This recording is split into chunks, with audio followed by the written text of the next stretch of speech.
Good morning, everyone, and thank you for being here this morning. I want to take a quick moment because I know Chief is ready to talk to you, just to introduce him a little bit, our special guest and speaker this morning. So this is the 5th Chief Master Sergeant of the Air Force, Robert Gaylor. Chief Gaylor entered the Air Force in 1948 and was assigned to the Security Police career field until 1957. So in September 1957, he served as a military training instructor right here at Lackland Air Force Base, so he has a close connection to our home here. Until February 1962. He then returned to the Security Police career field until 1965, and then after multiple assignments during the Security Police years, Chief Gaylor attended NCO Academy at Barksdale, and that went so well for him that he was selected to serve as an NCO Academy instructor after. He served there for a year until 1966 when the institution closed. He moved on to another assignment at Korat Royal Thai Air Force Base in Thailand, and then returned to Barksdale Air Force Base and assisted in reopening Strategic Air Command's NCO Academy. And so that commitment to professional development is obviously very evident in his career. In July 1970, Chief Gaylor became the senior enlisted advisor for 2nd Air Force, and in 1971 he was assigned to youth safety, where he traveled the command teaching management techniques. He continued in his endeavor in developing our Air Force in multiple other positions and opportunities, always looking for ways to grow our skills and specialties.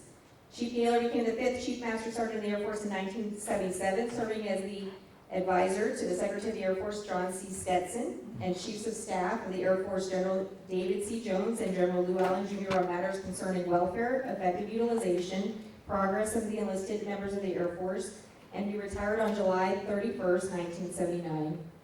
But most of us, as I have, in getting to know Chief Gaylor in our halls and at the opportunities here within our facility, would argue that he never retired.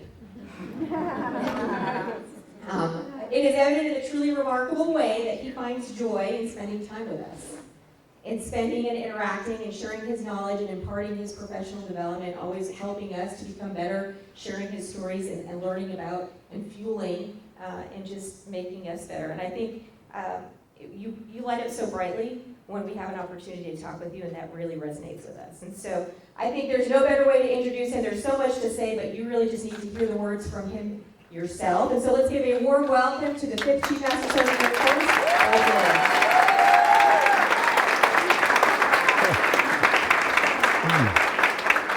Force. Thank you. I think, thank you very much.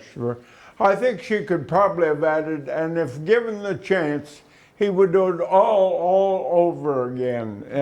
What a great ride. 1948, a 3-year enlistment, became a 31-year career. And because of my position, continued on after I retired. So I have been in the Air Force 75 years as of September the 8th this year. Chief Master Sergeant of the Air Force number 5. I'm the emeritus. 1 through 4 are deceased.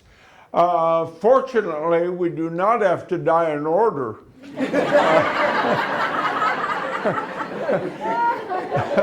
Unfortunately, 6, 7, 9, and 10 are also deceased. So of the 19 of us, Joanne Bass is in the position now doing a great job. What a great chief. And I'm the old guy, I'm hanging around. Matter of fact, the Sergeant Association Convention is next week in Dallas. And I'm going up there for that. I'm part of a panel. I think there'll be 5 or 6 of us there. I think when they handed me the mic, I probably should have said, Robert D. Gaylor, 8 May 30. Because every time I see you, you make me say that. Robert D. Gaylor, 8 May 30. I may hold the record for saying Robert D. Gaylor, 8 May 30. My cardiology friends are in the 3rd row. And Dr. Holler is a guy that keeps me ticking. A great guy, and I owe my life to so many of you. The other day I saw him, I asked him, how do I stand? And he said, that's what I'm wondering. On 7 May, believe it or not, septic shock invaded my body and took me to my knees. Coma, delirium, my God, they tell me later that I was pretty close. And the staff of cardiology, Dr. Aller, pulled me through. My son Kenny Gaylor took care of me, and so here I am. I'm feeling good. I'd say 90% getting around good. I went to the Air Force Museum in Wright Pat, Ohio to give a speech. Who's been to the museum in Wright? Oh, it's worth a trip. I'll tell you what. But what a place to give a speech. And while we were having cocktails, a runner came and got me. Chief, Mr. Big, the main guy, just wanted to say hello to you. Come with me. So I followed him down the hall, and sure enough, the curator or the head guy just wanted to say, welcome, Chief. And I thought, well, that's not unusual. But when he took a tape measure out of his desk and he began to measure my neck and my arms, what are you doing? He said, well, Chief, I'm sure the day will come when we'll stuff you and put you on display in the museum. And I thought I'd go ahead and get the measurements and we'd have them on file. I said, that is good management. You know, really, if you think ahead and say, how can I keep from 2 trips and do it all in one? I said to him, I said, you know what? While I'm here, why don't we just go ahead and select the pose? And that way you'll have that on file. So I am prepared to share with you right now the pose that we have selected that will be in the museum.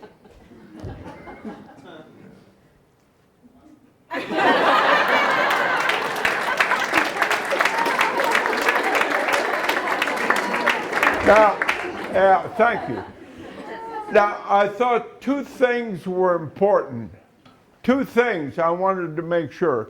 Number 1, a smile on my face, because I've enjoyed the Air Force so much. I am so grateful. This young kid from Indiana was given a chance to serve his country in the United States Air Force, and I am so grateful for that, so I want to go out with a smile. And number 2, the head tilted upward as if I'm looking toward the future. And that was important to me. And guess what? You're that future. You're it. My gosh, as I look out at your faces and I think the Air Force is in great hands. You're going to be calling the shots 10, 15, whatever number of years from now. Many of you are going to be in elevated positions. Some of the rest of us will be in the books, but that's a pose. And by the way, I just made all that up. Isn't that good? Yeah, I'm pretty good. 1967, Senior Master Sergeant Gaylor was a cop in Korat, Thailand, promoted to chief on 1 April. I reached the top. And believe it or not, coincidentally, they announced on that day the first Chief Master Sergeant of the Air Force, Paul Wesley Airy. I didn't know him, but his picture was all over Stars and Stripes newspapers.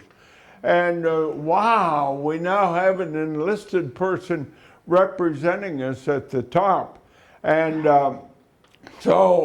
believe it or not, about 6 months later, the Sergeant Major of our wing, he said, Chief Airy's coming to visit. And wow, as the date got closer, 16 of us chiefs were invited for cocktails with the big chief. And at 5 o'clock, I went to the club and they brought him in. Wow. And each one of us were given a chance to go up. I'm Bob Gaylor, security, police. Nice to meet you. Nice to meet you, Chief. And then I just sort of went over and stood in the corner out of the way. And I just looked at him with that fancy chevron. And I thought, he talks to God. Yeah. Now let's pretend that right then you walked up to me. I think it's called sidling. You sidle up to me and you say, "Hey, Bob, you think someday you may wear that chevron?" I would have laughed at you as soon as I get back from the moon. That was totally out of my why. I never gave it a thought. And as you know, 10 years later, almost to the day, Chief Gaylor come in the Pentagon and be number 5. That should tell you something. You have no idea where you'll be in 10 years. You have no idea what you will be doing, what position you'll hold. You may know what you'd like for it to be. You may have a dream, a goal, but life doesn't work that way. Admiral Bull Halsey, the famous World War II admiral, he said, I love this quote, "There are no great men or women. There are situations that occur that allow average men and women to do great things." And so here we are today on 2 August 2023. But thinking ahead 10 years from now, it would be interesting if we could regather and each person stand and recite what they're doing then as we look back on this year. So that's what I want to talk about. 3 words I think I have in mind: opportunity and aptitude and attitude. Because here's my thinking. Opportunity can be a little scary. It can be, well, I don't know, pick a word, suspenseful. It can be mysterious. You never know. It's called when that magic door opens. You're just standing there and somebody says, "Hey, over here." And you go, "Me?" And they go, "Yeah." "Are you sure?" "Me?" "Yeah." And so that's what I find happens. It would be nice if opportunity had a flashing light. Grab me, grab me, grab me.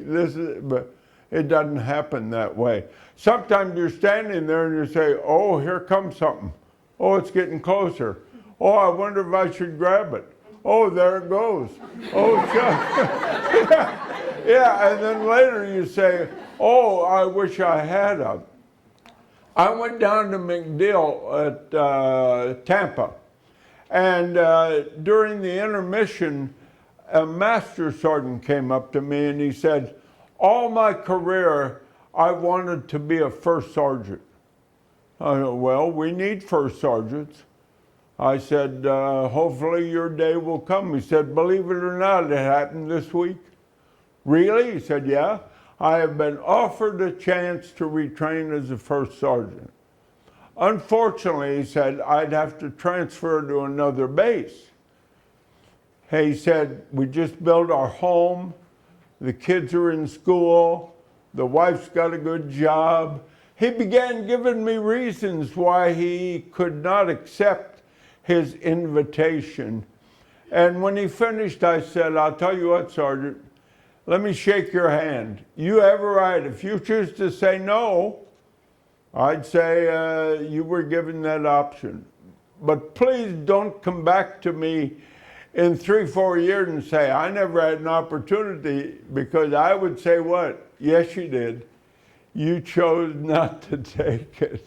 Yeah, so sometimes there's a little bit of angst involved in it. I went to the NCO Academy at Barksdale, Louisiana, 1965.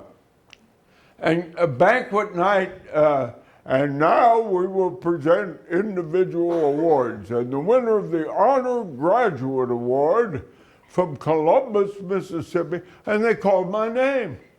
Yeah, they called, I was like Miss America.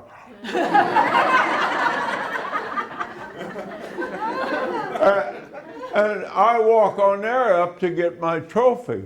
And the next day I put it on the car seat and drove back to Mississippi. And So I get back home, and I'm a fair-haired boy, makes good. And the wing commander, William T. Comiskey, he called me to my office for a photo with my trophy. And what I did not expect was a phone call, about 3 days.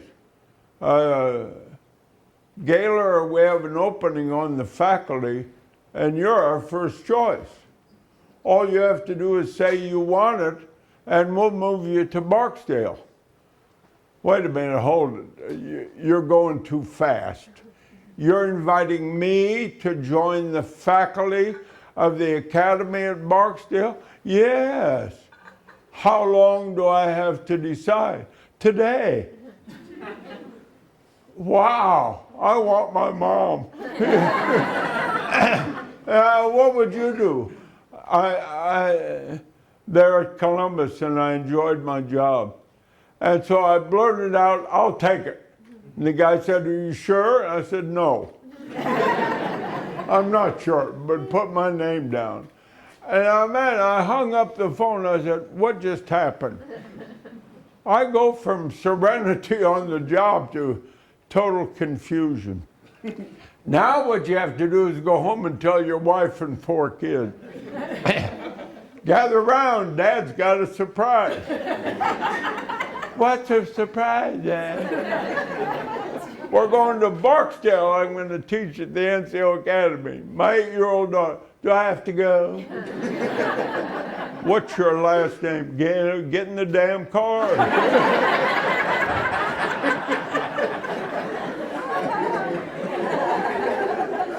Sure you have to go. You're my daughter, and I want to hug your neck every morning. Yeah. Oh, you should have been in the Gaylor bedroom that night. Yeah, Mrs. Gaylor did the talking. Honey, I know how important this is to you. I hope we're not making a mistake. We got the best housing we've ever had, 3 bedroom, 2.5 baths, central air. The kids are doing great in school. I'm on the bowling team. I'm in the chapel group. You're on the golf team. We've got a hospital down the street that takes care of our needs. And I said, honey, everything you said is right. But I may never have this opportunity again. Please support me. We drove down Highway 80. There was no interstate then. In a 1959 Plymouth station wagon. And we pulled into Barksdale in July 1965. The new member of the faculty. I had to buy air conditioners to cool our unit down. But what the heck, my mind was excited. I taught 2 classes and the academy closed. Gather around, Dad's got a surprise. What's a surprise, Dad? I don't have a job. Tell us about Aptitude. Shut up. Yeah. Because of Vietnam, all the academies were closed. So my opportunity soared and then crashed. Can that happen? Sure. Sure. What do? You look for the next opportunity. And sure enough, the Air Force came through and sent me to Korat, Thailand for a year. Gather around, Dad's got a surprise. I'll see you in a year. I hope your allotment check's on time. And off I go. I'm ready to leave Korat in November of '67, and I get orders for Grand Forks, North Dakota. And my family's back in Shreveport, Louisiana. And I fly back from Thailand 3 days to get back to Shreveport. It was in January, and my 9-year-old son, Kenny Gaylor, 9 years old, was showing me a jacket he had gotten for Christmas. I said, you're going to need that where we're going. And gloves and ear. Who's been to Grand Forks? Yeah, it gets a little chilly up there. Yeah. And he looked at his mother sort of quizzically, and she said, your father doesn't know yet. What is it I don't know? We're not going to Grand Forks. Yeah, we are. As he always said, no, SAC headquarters called yesterday from Offutt, Nebraska. They're reopening the academy and they're diverting you from Grand Forks to Barksdale to be the first instructor. Wow. Opportunity out of a clear blue sky. That's what makes a career so exciting. You got to be like this. Now, if you're going around saying, oh my God, well, you'll probably be miserable. But if you say, bring it on, you know, that's why I took the oath. Yeah, let's give it a shot.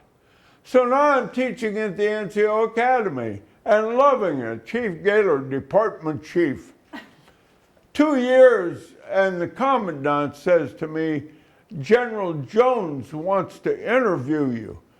Who is General Jones? He's a 3-star general in charge of 2nd Air Force headquarters. And he wants to interview me? Yes, about what? He's creating a new position called Command Sergeant Major, and he wants to interview you. I said, okay, I'll let him.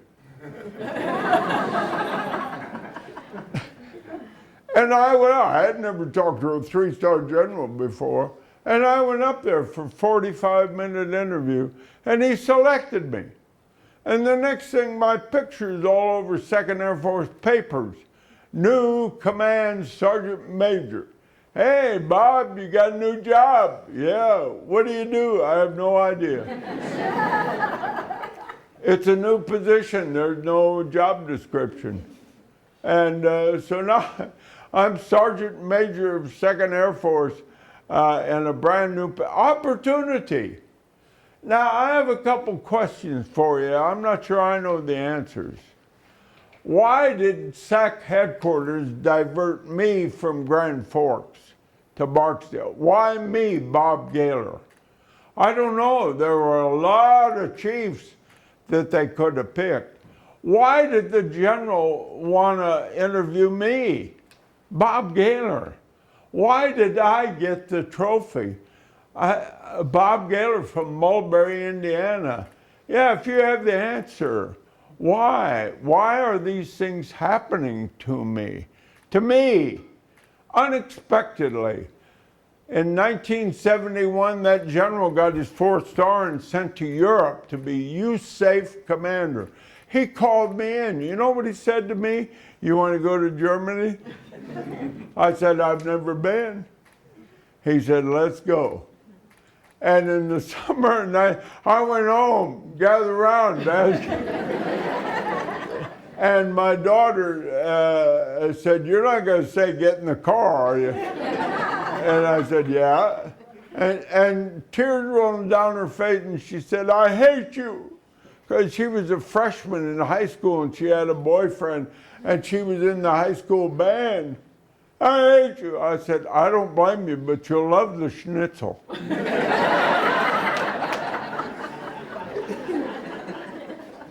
It's amazing. I look back, I tell you, and I don't know, you may never be diverted to Barksdale or to Germany, but I'm telling you what, your future's out there. There's doors with your name on it. You don't know what they are. You should find that exciting. You should say, hey, I'm looking forward to it. I wonder what it'll be. Now, I think of 2 words that will help you prepare. Opportunity you may not control, but these 2 words you do. You own these 100%. Other people can offer you incentive, threaten you, cajole, badger, but until you and I decide these 2 words are ours, number 1, aptitude. How much knowledge do you want to have? Are you content with what you have now, or would you like to add to it? I'll tell you this, if you're content with what you have now, it'll be outdated within 6 months. Information is flowing too rapidly. You got to keep up. How do you do that? You read books. You talk to successful leaders whenever you can. You go to training classes. You take off-duty education like community college of the Air Force, college courses. You're constantly seeking knowledge. Kenny Gaylor and his wife Rhonda have the cutest 16-month grandson. Don't ask him, he'll show you photos till lunchtime. And it's amazing watching Landon learn every day. Many of you are aware of what I'm saying. I think we should maintain that flame our entire life, the desire to learn. I'm 93. I hope to learn something every day. And most of it is in the area of technology. Believe it or not, last week I learned what a pen is. Yeah, people kept asking me, what's your pen? I have no idea. Do I have one? I didn't know whether I had a pen or not. And so I learned that. So I'm getting smarter. About some of you are saying, is this guy crazy? He doesn't know what a pen is. Some of you have had a pen the last 10 years. Well, stick it. Can he say that? Aptitude, knowledge, skill, talent, ability, constantly learning. You owe it to yourself. It'll make doors open. Why would somebody open a door? We're looking for a big dummy. Oh, there you are. Yeah, come on. We've been waiting for you. Yeah. We want somebody who knows nothing. Yeah, come on in. So aptitude. And the second word, attitude. And that's where I'm the expert. Because I dazzled the Air Force. Look how I'm acting now. Yeah. I dazzled the Air Force with attitude. I wasn't the brightest bulb in the closet. My AFQT score when I enlisted was 114. I didn't know what that meant. In basic training, I talked to one airman, his was 86. I went, another guy was 142. I went, oh. Yeah, so I'm 114. But attitude, motivation, living up to my oath and creed, that's where I excelled. Excitement, I went to Kunsan, Korea for a year. I had 3 kids, one 6-week-old. When do you need me there? Let's get it on. Wherever the Air Force said go, whatever door opened, whatever opportunity, I said, I'm ready. I've never done that before. And so, attitude. I know how to take an attitude check. In about 30 seconds, I know how to check your attitude, like a thermometer or a gauge. I learned it in Spangdahlem, Germany. Who's been there? Yeah, Spangdahlem, great wing in Germany, up in the Eifel. Okay, I'm visiting units, and I end up in the kitchen of the dining hall. And the sergeant said to the airman, I have Chief Gaylor and he wants to meet you and I want you to meet him. And he began introducing me to the cooks.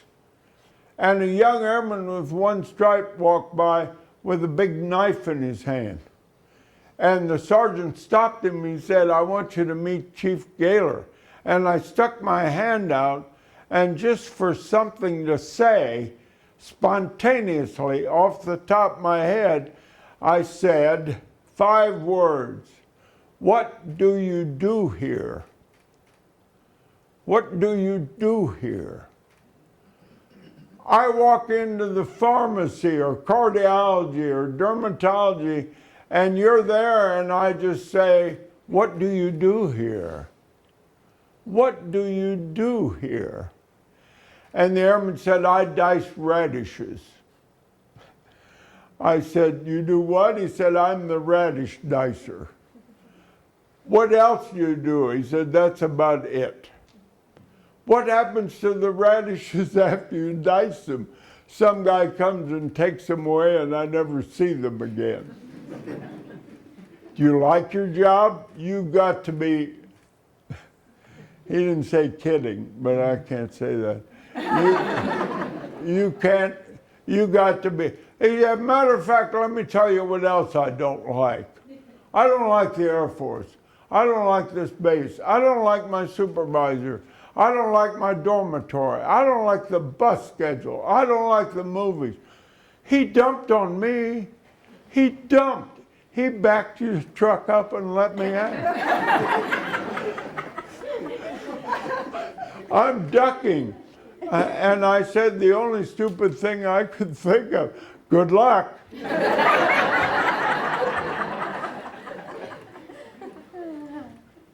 A radish dicer. What happened to this airman? When he joined the Air Force, he was probably alert and tuned in. Now, his world is upside down. How's yours? What is your outlook? How'd you feel coming to work this morning? What do you do here? What a great question. An airman at Schriever, Colorado, a young lady with 2 stripes on her arm, wearing badges. She's smiling. I shake her hand. What do you do here? Oh, she said, Chief, I am so proud. She said, not only do I get to tell you, I get to show you. Come with me. How would you like to have about a dozen of her working for you? On a flight line, a kid with a rifle. Hey, how you doing? I'm okay. What do you do here? He said, I walk. You walk? He said, I walk. Where do you walk? He said, right here. How long do you walk? Till they pick me up. How long is that? He said, about 8 hours. Let me get this straight. Somebody brings you out here and puts you here, and you walk for 8 hours. You say, hey man, you're catching on. You know what he's doing? Guarding a B-52 with nuclear weapons. Is that important or isn't it? Then why didn't he say, I provide security for very valuable Air Force resources? Pharmacy, what do you do here? I dispense medications prescribed by doctors that keep you well and make you well when you're sick. Wow, that makes you important. That's attitude. That's attitude. What do you do here? How is your life going? How would you rate your career? And you get to pick. You get to choose. No one can be bored without their permission. Do you agree with that? No one can be angry without their permission. People ask me, are you nervous before you speak? I said, no, not really. How do you keep from being nervous? I choose not to be. I choose not to be. Whose choice is it? You go, you're going to be nervous. You're going to be nervous. I choose not to be. Attitude and aptitude will enhance and open doors. It happened to me. In 1974, that 4-star general was picked to be Chief of Staff of the Air Force, David C. Jones.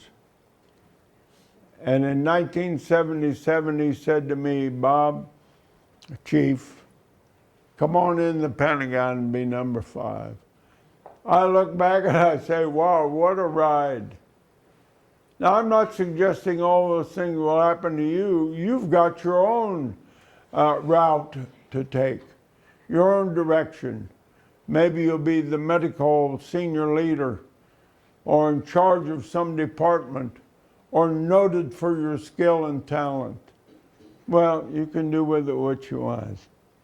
Attitude and aptitude create opportunity, which leads to success. So I don't have any magic answers or pills that you can take that will guarantee. I just have sort of what happened to me, and I look back and I say, I guess if it happened to me, it can just about happen to anyone. So that's what it's all about. My back is talking to me, so I'm going to sit down for a minute, but I have another thing I want to say to you. Let me sit down.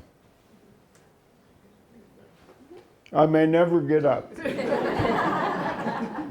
Oh, I'm sorry, now I can't see your pretty face, but thank you. Sort of a different subject, but important for me to share with you. I was an air policeman. And if you think for a minute, air police are in somewhat of an unusual job. Their job primarily is to keep things from happening. Am I right? The job of a policeman is to keep things from happening. The maintenance of safety and security. Unfortunately, a non-happening is hard to measure. How do you measure a non-happening? Some jobs are happenings. Maintenance, broken airplane, fix it. You can see it take off. See that airplane? I fixed it. That's a happening. And so some career fields, it's hard to measure a non-happening. Not for Bob Gaylor. People used to say to me, "Hey Bob, where you been? I worked the midnight to 8 in the morning shift." "Oh really? What happened? What did you do?" I said, "I kept a rape, 2 murders, and a burglary from happening." "Well, those didn't happen." I said, "See? See? If I hadn't been there, they might have." So sometimes you have to talk to yourself and say how important you are. Now here's the point I wanted to make. Believe it or not, my study tells me you're in a career field that has happenings and non-happenings. You are highly skilled at keeping people from becoming ill. That's a non-happening. That's hard to measure. When you hand me that bottle of pills, there's no way you can measure how much good they do. And then on the other hand, if I come in sick, you make me well. That's a happening. He came in sick, looking at him going now. So that makes you feel doubly good. You deal in both happenings and non-happenings. There should not be any question about your importance. You have every right to stand tall. Now let's face it, some jobs get a bit everyday-ish. You park in the same place, you walk into the same unit, you see the same people, the same equipment, and after a few days you go, And that's when you need to just straighten up and say to yourself, but what I do is very vital and very important. So I'm just not a non-person, I am a contributor to the mission of the United States Air Force.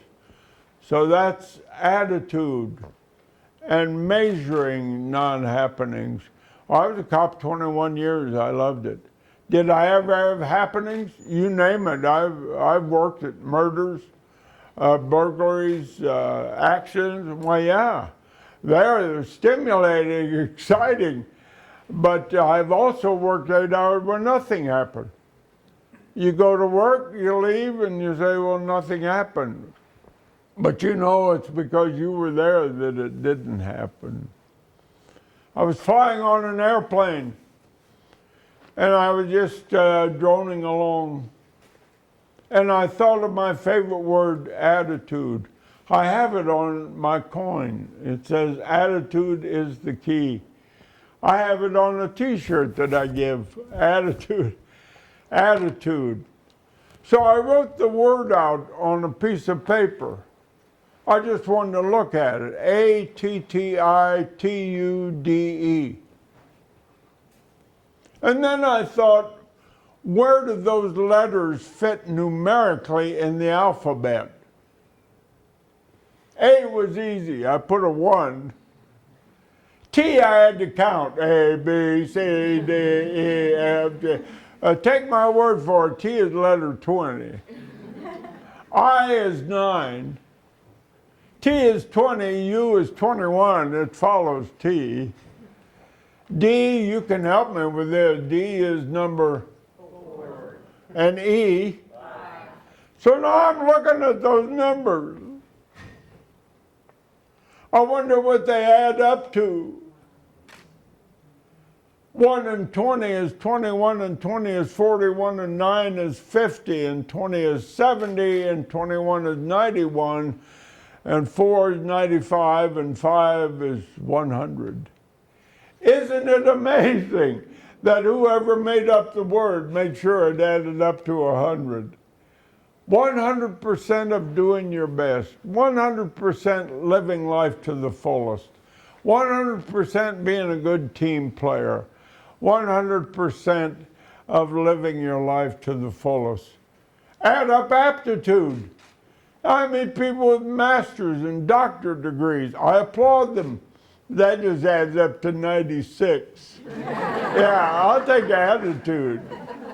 Because if people do not have the motivation and the drive and the desire, I'm not sure the aptitude is of great benefit.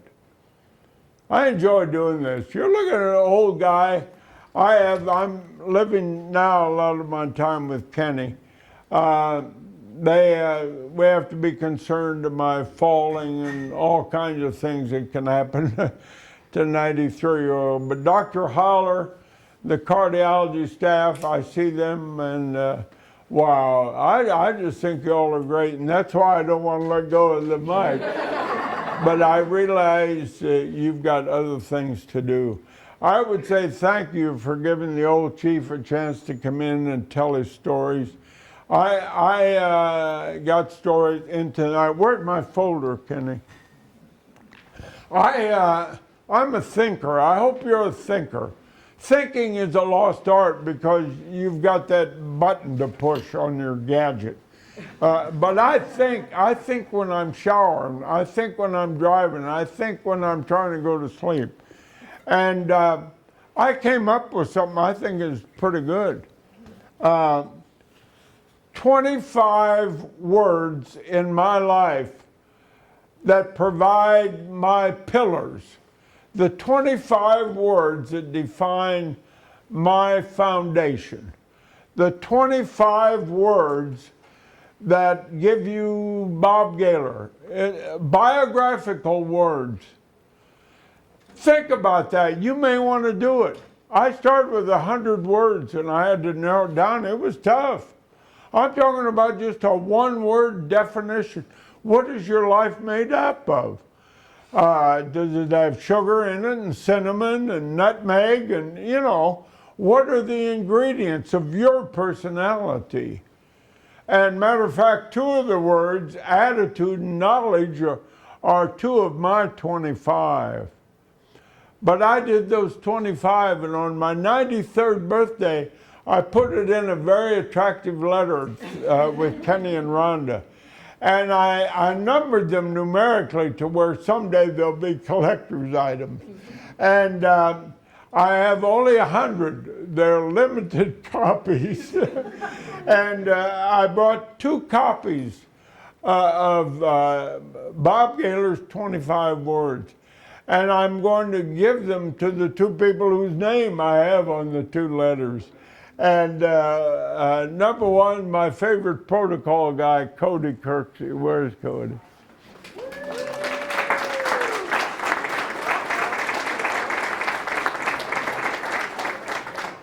And my other to my, yeah, come up here, Cody. And my favorite senior leader, Chris Heroes, I'll tell you what. Yeah, those are your, you know, I have them.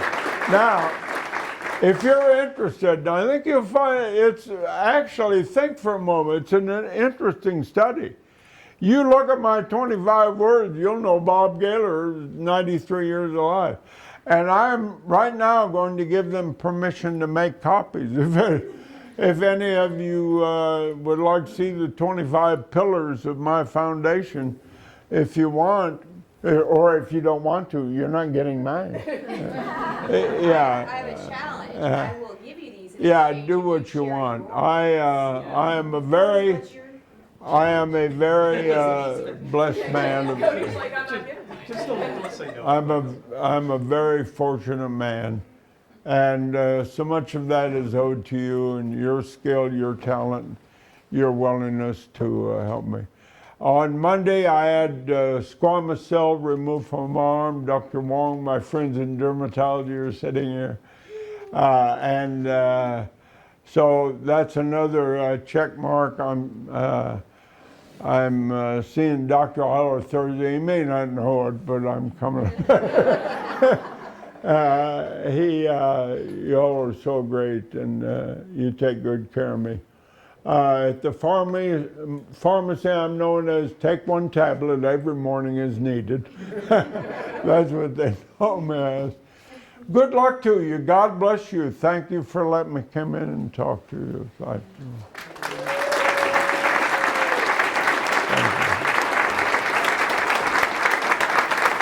I'll let you come.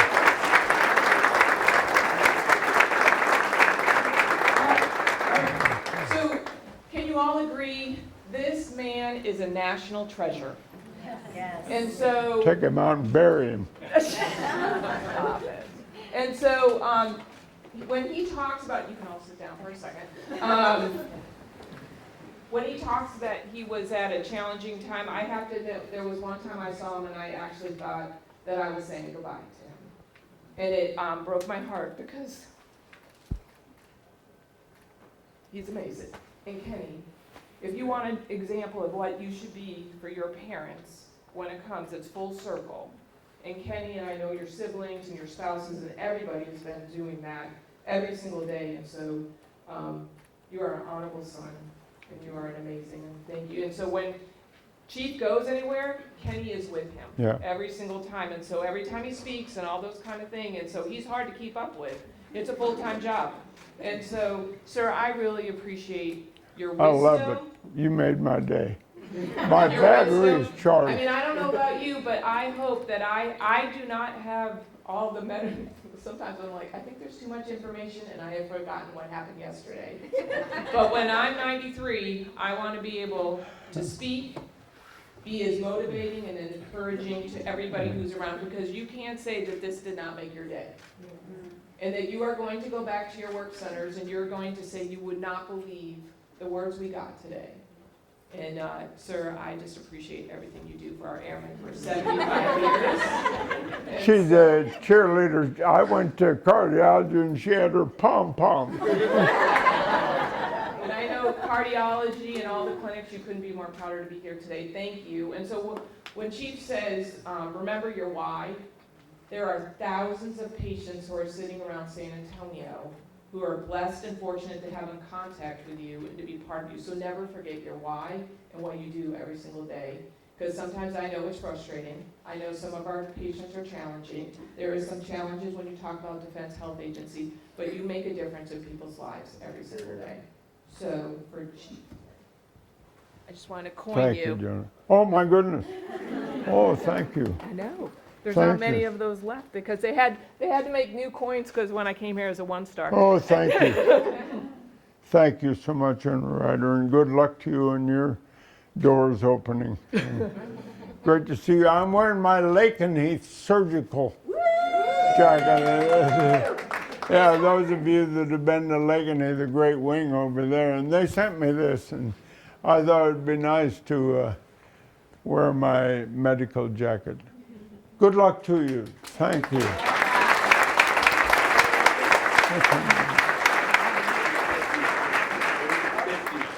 50 minutes? Yes, sir.